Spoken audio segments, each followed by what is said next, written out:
45 যেটা ডেসিমালে আছে আমাদের এটাকে বলছে 2421 কোডে রূপান্তর করতে।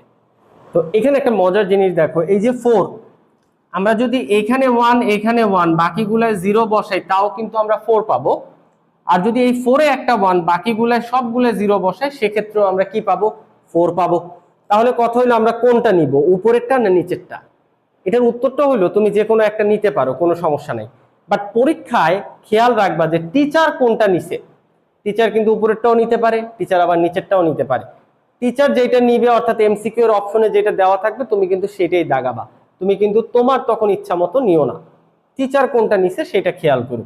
তা আমি ধরো এখানে এটা নিলাম 1010, আর 5 এর জন্য এটারও দুই ভাবে করা যায়। দেখো 1 এটা এখানে 1 1 2 2 4 4 আর 1 5 এটা 0।